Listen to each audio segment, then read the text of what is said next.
The bathroom of your dreams is only a phone call away with BCI Bath and Shower. We can make your ordinary bath and shower extraordinary. This is not a cookie-cutter design. This is a complete custom build that will fit your every need. It's never been easier or more affordable than right now to get the bathroom of your dreams. We have the best monthly programs in the industry with payments as low as $99 per month or no payments, no interest for 18 months with approved credit. The hardest part of your new bathroom is gutting and building the tub and shower. If your bathing area is old, there could be damage behind the walls and possible mold and mildew, which can be a serious safety issue. At BCI, we don't cover a problem, we fix it.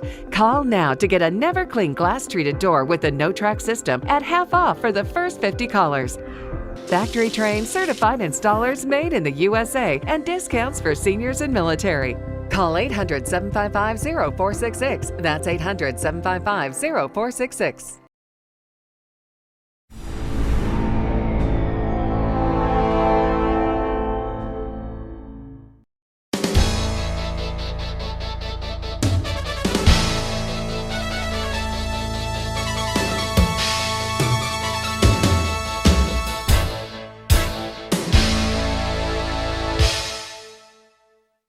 Welcome to the Turnpike Sports Spotlight. Dave Weishuttle with you. For a person who's working in or interested in the gambling industry, one of the most important conferences you can attend is the East Coast Gaming Congress. It's being held on April 17th and 18th at the Hard Rock Hotel and Casino in Atlantic City, New Jersey. And with us today, we had one of the organizers of this great event. Lloyd Levenson is an attorney and chief executive officer of the law firm of Cooper Levenson and is one of the most well-known gaming lawyers in this country. And we are lucky to have Lloyd Levenson on the phone with us right now. Lloyd, thanks for joining us. It's always a pleasure. It's always a pleasure talking about the East Coast Gaming Congress. It's such a great event. But for those who don't know, what is the East Coast Gaming Congress? Well, it's been around for 27 years, and thinking about that, we have actually some attendees that weren't born yet when we first started this. So that's how long this has been going on, and it gets bigger and better every year, and we expect this year to be the best ever. You know, you mentioned it's 27 years, and I'm going for many, many years. I don't think 27, but a lot of years. But did you think it would last this long when you created this? Did you think it's going to evolve into one of the most important conferences for the gaming industry? Because it really has become important for the gaming industry because you get together with a lot of people who make the policy for gaming. Well, to sum it up, one of the former directors of the American Gaming Association said in public at one of our previous conferences that this was the best conference in America. Mm-hmm. And it's the level of speakers and it's the level of attendees. And so when you have the quality of the programs and the quality of the speakers and the quality of the attendees, it makes for a great Congress. And people network in this Congress more than any of the other ones I've ever been to. When Mike Pollock and I started this 27 years ago, we literally had to beg chief executive officers to come and be speakers. 27 years later, when we're finished with the last one, they say to us, don't forget to invite me next year. So it's become a lot easier to staff with the highest quality speakers because of the reputation of the event. And so we expect close to 600 attendees, and we're honoring Dave Rebuck, who spent 13 of his last business years as the director of the Division of Gaming Enforcement in New Jersey. He just retired, and we actually decided to honor him before we even knew that he was intending to retire because of the fact that, you're talking about 13 is the longest running division director that we've ever had in New Jersey, and he was instrumental in New Jersey's development of iGaming, sure. Casino games online, as well as sports wagering when that became legal in 2018. And, the Division of Gaming Enforcement of New Jersey is looked upon worldwide as one of the top regulatory bodies, and particularly that has a lot to do with Dave Rebuck. So we're going to honor him with the Lifetime Achievement Award, which, by the way, even though there's been 27 years now, this will be only the fifth person that we've honored with the Lifetime Achievement Award. So we're excited about that. And we're also going to honor the memory of Steve Norton, who was an individual who started out at Resorts International way back in the late 70s and was an important figure throughout his time at Resorts and thereafter. I still remember him sitting at the last East Coast Gaming Congress well after his retirement because he stayed involved as someone that had a historical perspective of the gaming industry like not many others. So those are a couple of the highlights of the event. We have 11 CEOs of major casino companies going to give individual keynote presentations, and then we have, I think, 4 programs throughout the day and a half of the Congress on areas that are topical to the moment. And so we're excited. It's just, it seems to come around more quickly every year, but it's going to be great. I mean, if you look at the list of the CEOs, you're talking about the top ones in the entire industry of gaming. So, looking forward to having you guys again. It's always great to be there because it is such an important part of the gaming industry, the East Coast Gaming Congress. I mean, you've mentioned the people who are there and are speaking, and and it's amazing over the years how the gaming industry has evolved, and a lot of the people you're having speak were part of that evolution. I mean, the iGaming is growing, the emergence of sports betting, the esports and skill-based gaming is something that people are now looking into and interested in. I mean, in your experience doing this conference over the last 27 years and working in the gaming industry, what were some of the big events that transformed the gaming industry into what it is today? Because we're going to hear a lot of those people who were part of that at the East Coast Gaming Congress. Well, certainly 2013 was the beginning of the iGaming, casino gaming online, and that has transformed the industry, along with 2018, when the Supreme Court decided the sports decision, and thereafter sports wagering became legal in outside of Nevada and a couple other sprinkling of states that it became legal everywhere. And so you're talking 2018 to 2024, 6 years, you have, I think, 40 states that now have some type of sports wagering. Yeah. Which is an amazing phenomenon that something grew so quickly. The iGaming, casino gaming online, has grown slower, but it has grown and is in 5 states. Yeah. But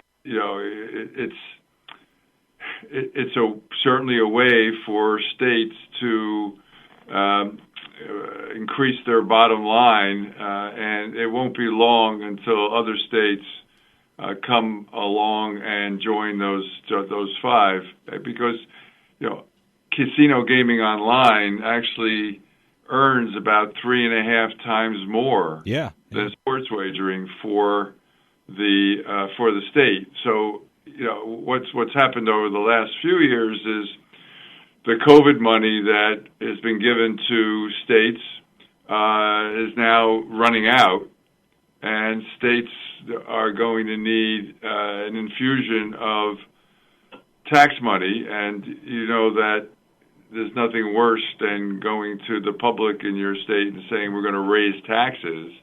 So how do you do it other than that? Well, one of the ways to do it is legalize casino gaming online, and it proves to be an amazing, popular way for people to gamble.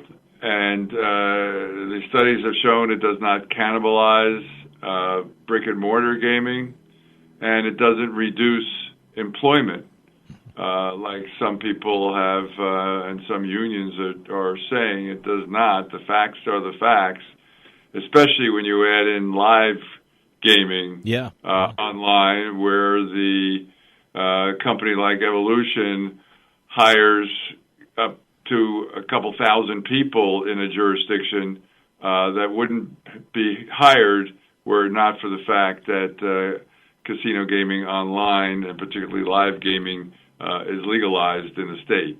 So you're going to see over the next few years, it may not be 2024, but you watch 25, 26, 27, that number five is going to double at least. And so, there's going to be a lot more happening in the gaming industry around the country. We're looking forward to highlighting that at this Congress and in future Congresses. I mean, we're not going to stop. We're going to continue this, to the 50th anniversary at some day.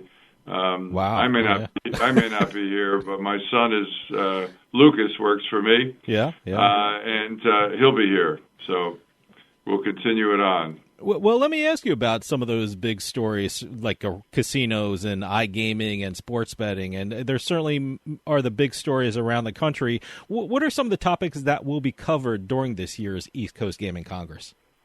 Well, we have our staple, and that is, we call it our Wall Street panel, where it's not titled Wall Street this year. We titled it Betting on Gaming. Where are investors looking? And so that's always one of the most popular programs we have, because people that work in the gaming industry, if they're not gamers, meaning they don't game on even outside their own casino, they don't play games at brick and mortar casinos, one of the things that they're inclined to do is invest in the gaming industry. As far as stock market, so you invest, you decide that this looks like a company that's going to go places, and so people like to hear what the Wall Street investment bankers think moving forward. What's going to be in, what's going to be out. So we have that program, and that program we save for last because we know that people will hang around in order to hear these individuals talk about what is going to be happening in the gaming industry moving forward from a financial perspective. Then we have a program on responsible gaming, also called problem gaming, safer gaming. When we started gaming in Atlantic City back in the late 70s, if you owned a casino and you had somebody say the words problem gaming or responsible gaming, you might get fired. Because, initially the powers that be didn't want to recognize that people could get hooked on gaming just like they could get hooked on drugs. But over the course of time, the casinos and the executives of casinos and the vendors to casinos realized that you had to embrace the concept because it's there and you couldn't hide from it. What you could do is help people out. So that's a program that's on, and there are individuals that are going to be speaking on there from the problem gaming people, in certain states to people that are leaders in the quest to make sure that that is not swept under the rug and that we all deal with that. It's a fun thing to do, to gamble, but when it becomes a problem, it has to be dealt with. Yeah. And so also we deal with a program about what's happening in the eastern United States with regard to competition. Yeah. We keep hearing over and over again about New York downstate is going to have full-fledged casinos. We've heard about it now for years, and New York has not yet even set up the foundation of deciding which casino companies are going to be able to do what. Sure. But it's coming at some point in time. And so this program, this particular topic is going to deal with that. Plus, always in the back of some people's minds are the expansion of gaming into the Meadowlands area of New Jersey. It went down to a stinging defeat several years ago when it was on the ballot, but one never knows whether that's going to come about again, especially if the downstate casinos get up and running.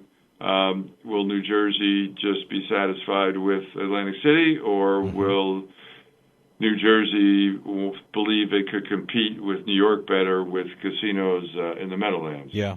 So those are a couple of the programs that are on our list of programs at the event. One thing I always look forward to is you have an update from the New Jersey Casino Control Commission. James Plosis is always speaking there, which I love to listen to. I'm curious, with Cooper Levenson is the premier gaming law firm in New Jersey and in the country. How do you see the health of casinos in Atlantic City? Certainly you talked about the potential for New York City area casinos. I mean, there could be some challenging times ahead. I know in the news there's been a lot of issues about smoking in casinos. I just want to get your take on the general health of the casino industry in New Jersey.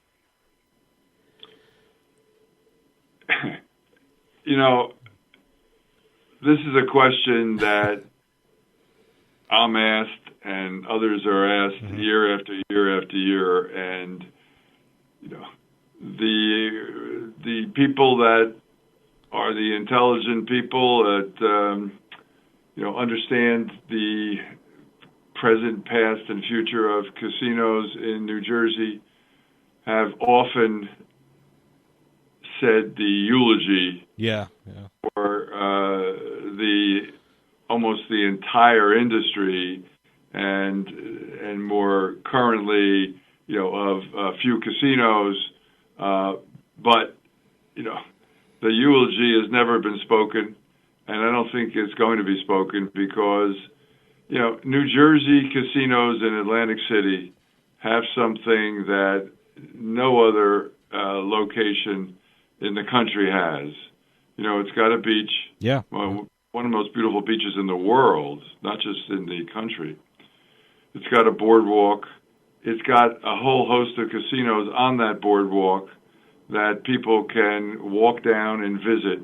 In some other jurisdictions, you have a casino, and then 30 miles away you have another, and 60 miles away you have another, which is fine. Yeah. There's nothing wrong with that. But people like the option of walking down a boardwalk or taking a tram down the boardwalk and going into and experiencing different casino properties. And other than the Strip in Las Vegas, there's no other state that has that. iGaming, casino gaming online and sports wagering has proven to be very popular in New Jersey, and that has helped the casinos, their bottom lines, even though they don't make all that money that people have gambled and lost. because the casinos have to share most of that with the online operators, but it is certainly a vehicle for more cash in the coffers of the brick and mortar casinos, which has helped keep them online. But we suffer a bit during the cold winter, but then right about now, the weather's getting warmer. People are getting outside, and it's a wonderful place to be. So, I would advise everybody to take their eulogies and put them in a suitcase somewhere up in the attic, because Atlantic City is doing fine. Now, you mentioned iGaming, and certainly technology is at the core of the modern gaming industry in this country. I mean, I just did an interview about fintech in the gaming industry, and that's another panel discussion you're having in the very first day of the Congress.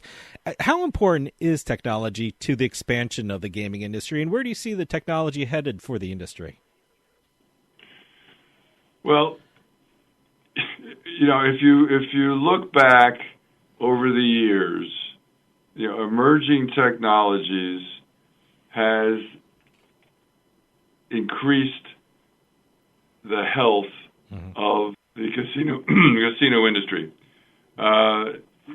These companies that are out there, slot companies and online companies, I mean, this is what they do day in and day out. They have portions of their company that devote time to emerging technologies, because people don't want to do the same thing over and over again. I mean, you don't want to go see the same movie even twice sometimes, unless it's Rocky or something. And so the same thing to do with the gaming industry. You have to freshen it up. Other than a couple slot machines that have been around forever and are very popular, the rest of the casino floor has to get reinvigorated. And what I mentioned earlier about, for example, live casino gaming on the internet has proven to be humongously popular to people, and it has not cannibalized the brick and mortar casino. So, things like that have encouraged people to continue to be excited about the gaming industry and gambling, both online and in person. What's very interesting to me is another panel you're having on the very first day, and that deals with iGaming and iLottery. I mean, it seems like lottery and iLottery is an incredible market in the gaming industry. I can tell you some of the biggest advertisers on this radio show are iLotteries and state lotteries. I've never seen that happen before in the last couple of years. It's absolutely incredible what's happening with the lottery. How does the lottery fit in with the iGaming markets and the gaming markets of the country? I mean, even Nevada now is thinking about allowing a state lottery, which shocked me to find out they didn't have one in the first place. But lottery really seems to be emerging in the iGaming markets. Yeah, well, many states, the overwhelming majority of states have lotteries and have had lotteries for many, many years. Yeah.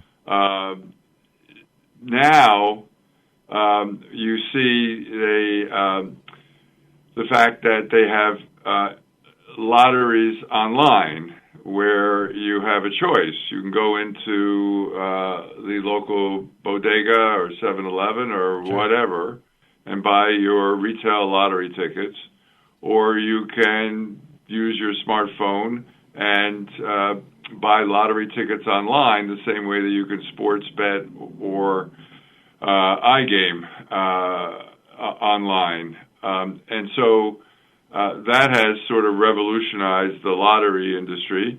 In between that, the retail and the internet lottery, buying your tickets online yourself, there's something called courier services, or also known as messenger services, There's one called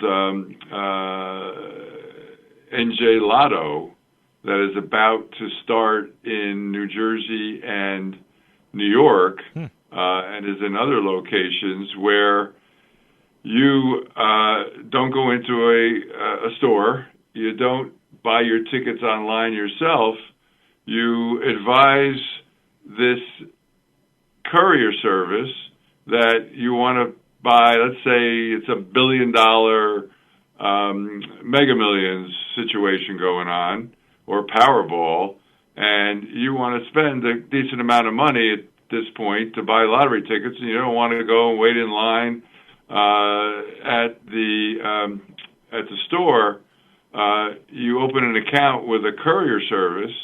You tell the courier service what numbers you want to pick, or you do you pick them where they pick them for you, and you register, and you with your credit card, and you spend $100. They charge you a relatively small commission, and they literally send a courier to a retailer and buy the tickets for you, and they upload them to your computer where you can see those tickets. And then once the drawing occurs, you can either rely upon the courier service, which automatically tells you whether you won or lost, or you can go check the numbers yourself. And it makes it extremely easy for you. Wow. And so they've become very popular. And so, this is, it's always a question of, the casino gaming versus lotteries.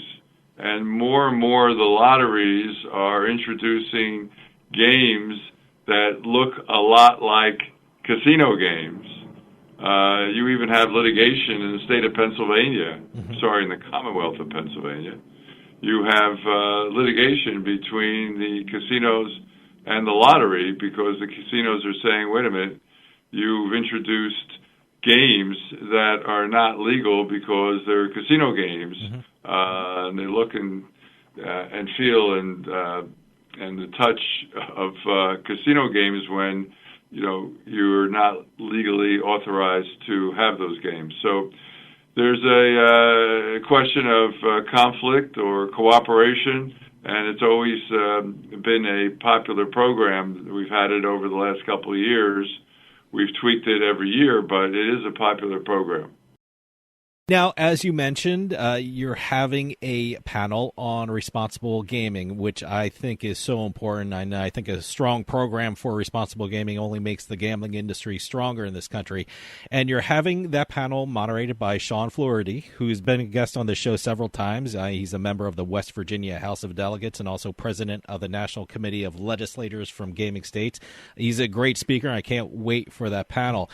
How important is a good program for responsible gambling? And in your opinion, do you think the gambling operators are doing enough with regard to responsible gambling efforts? I know for a lot of legislators, they're concerned about the amount of advertising that's going on in the industry. I mean, I have a law office in the Boston, Massachusetts area, and the Gaming Commission up there is changing signs at Fenway Park for this upcoming baseball season to put responsible gambling messages underneath the advertisements. Where do you see responsible gambling efforts headed for in the near future? Well, I can say that every year it becomes more prominent and more talked about. And this year is no different. For example, New Jersey Division of Gaming Enforcement selected one of their experienced deputy attorneys general to be the individual that is responsible in Division of Gaming Enforcement for monitoring the responsible gaming efforts by the casinos. That's her entire job, which is unheard of, or would have been unheard of in the past. So Jamie McKelvey is her name, and she is in charge And so it's not something that is just whispered anymore. It's something that is screamed. And the gaming industry has woken up over the years to know that if you hide something like this under the rug, it's going to come out, and there's eventually going to be a scandal, which is going to hurt the entire industry. So it has come out into the open. It's been discussed. I mean, for example, you can walk into a casino and put down $20,000 in various, games and whatever, and you never have to tell the casino your name. So the casino may not even know who you are. And so it becomes a little difficult to monitor, how much you're gambling and whether you're gambling over your head and the like.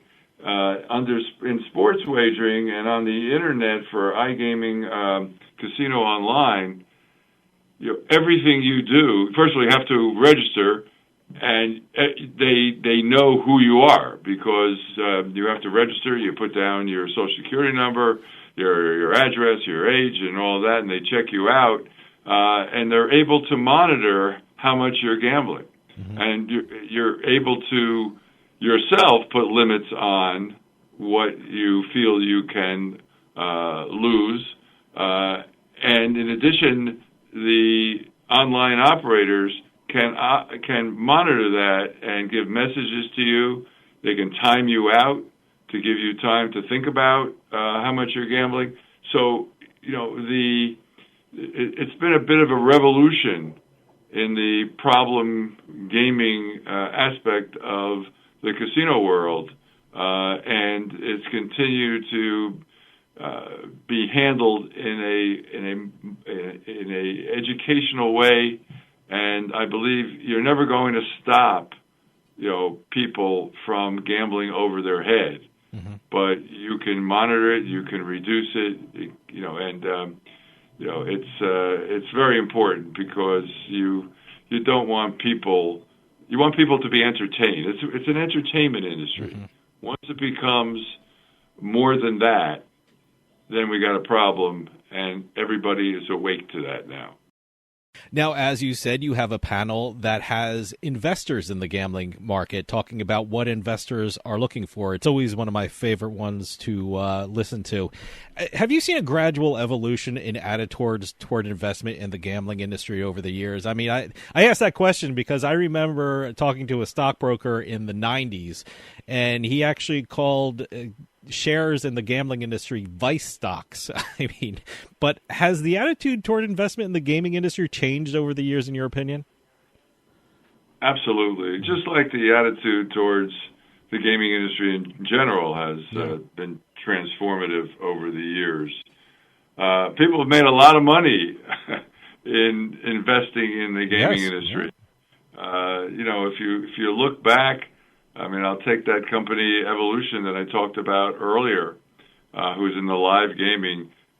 Just ask your listeners to go and look back from the date that they went public, the value of their stock, to the price of it today, and you'll say to yourself, why didn't I buy that stock? It's almost the same as Apple. Why didn't I buy that stock when it first came out?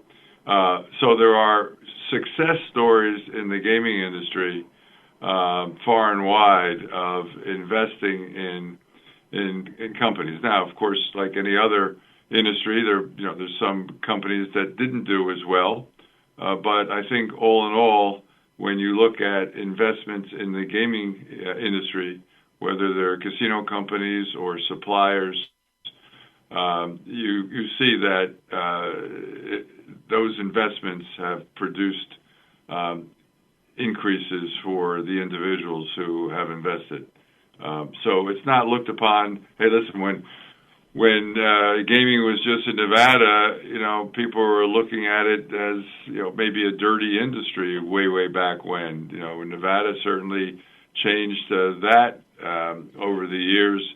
And New Jersey, when it first came, in the late 70s, our then governor told the mafia, keep your hands off New Jersey. So it was still looked upon back when New Jersey became only the second legal, gaming state, looked upon as, is this really on the up and up? Not long after, though, you had some of the top companies on Wall Street becoming gaming companies, and so that doesn't exist anymore. There's no organized crime.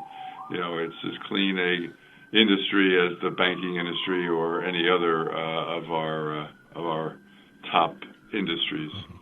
Lloyd, we're running out of time, but can you remind the audience again when and where the East Coast Gaming Congress will be held? What's the website for the event, and what's the best way for people to register to attend the East Coast Gaming Congress? Well, you need to know that it's on April 17th and 18th at the Hard Rock Hotel and Casino. You go to www.ecgc.us and you can see the program. The fact that you have as I said earlier, the top CEOs from 11 companies. Wow. Or 11 of the top gaming companies, if for no other reason, they give keynote addresses which don't give advertisements for their properties. What they do is they tell you where they think the gaming industry is going to go over the next 5 or 10 years, and they've over the years they've proven to be correct. Yeah. They don't get to be top CEOs because they don't have those kind of thoughts. And so we invite everybody to come. It's a rather inexpensive conference, probably the most inexpensive conference in the country, because we want to make it so that people don't look at the price and think, well, this is a lot. It's not. So come out and try us one time, and I guarantee you'll come to the 28th one in the spring of 2025. Lloyd Levenson, CEO of the law firm Cooper Levenson and organizer of the East Coast Gaming Congress, which is being held on April 17th and 18th at the Hard Rock Hotel and Casino in Atlantic City, New Jersey. Thanks so much for joining us and telling us all about the event. This is a conference I look forward to attending every year. Thanks for your time today, and I'll see you there. Great. Thank you. Bye-bye now. That'll do it for us this week. We'll see you next time on the Turnpike.